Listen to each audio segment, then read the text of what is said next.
like you ever left? Uh, Once I walked in the building and tried to find my way around, this was all, a lot of this wasn't here when I was here before, so I've already gotten lost a couple of times, but getting around town, I'm fine. Once I get the building figured out, I'll be good. Was coming back an easy decision for you, and how did that go about maybe reaching out to you?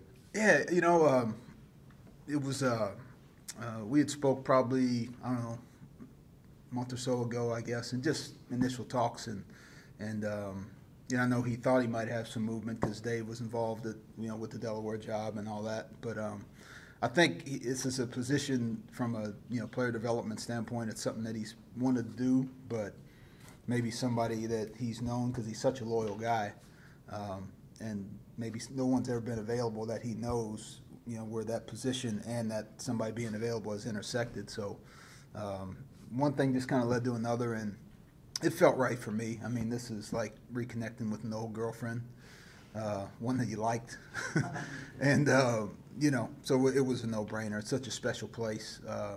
It's had a piece of my heart for 6 years, and I had another year on my contract, but you don't want to just go anywhere just to say you're back in it. I would have been perfectly content to take my time, but this just felt right, and the things job-wise that I'm going to be doing are the reasons why I got into coaching was, just try to find out how we can maximize each guy in terms of basketball and life and school.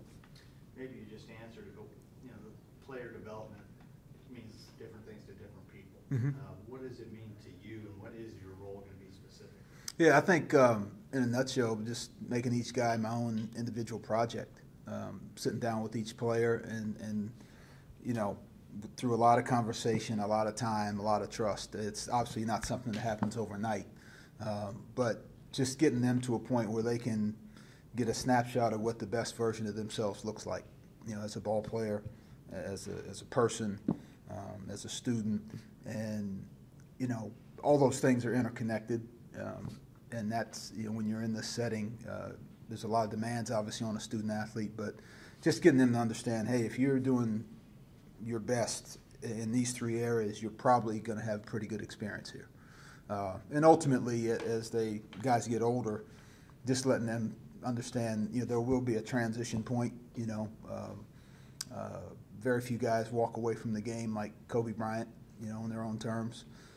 Just so getting them to understand, hey, when ball does end, even though you might have a playing career either NBA-wise or overseas, just plant some seeds, and so now when you come back, whether it's to Columbus or whatever you do, that you're ready to take that next step, from a transition standpoint. So development, to me, it's about the whole player as opposed to just, hey, how many buckets can we teach you to get? And Coach Mata had said, I guess maybe a week ago, that he didn't say to us, he said somewhere else, that he wanted to get back to running the program he did when he first got here. You were around, obviously, when that was happening.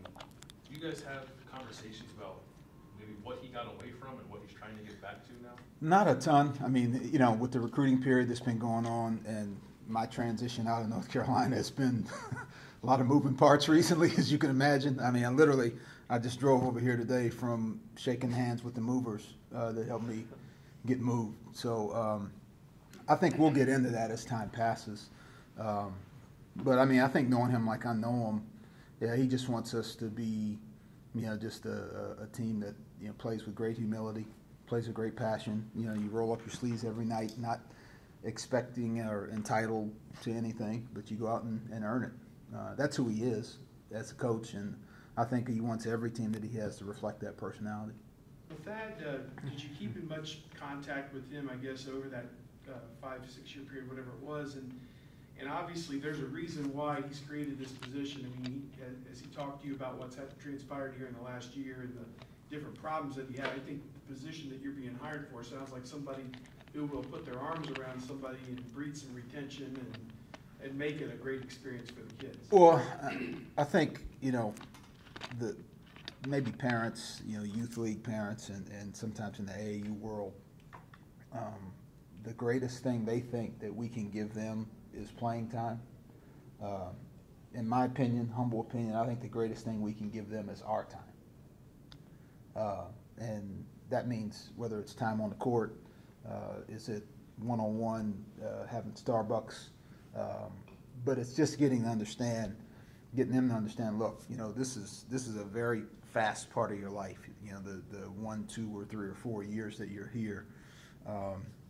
And so you really want to squeeze every bit out of it that you can. If you talk to any player that's been at any school, not just here, and when they come back, they always say, man, and they never realize how good they had it. Because the real world is coming. It's waiting for you. It doesn't care if you're ready or not. And so I think from a developmental standpoint, you obviously want guys to max their game out. That's easy to get their attention in that regard. But you want them to max themselves out as best they can as human beings, because,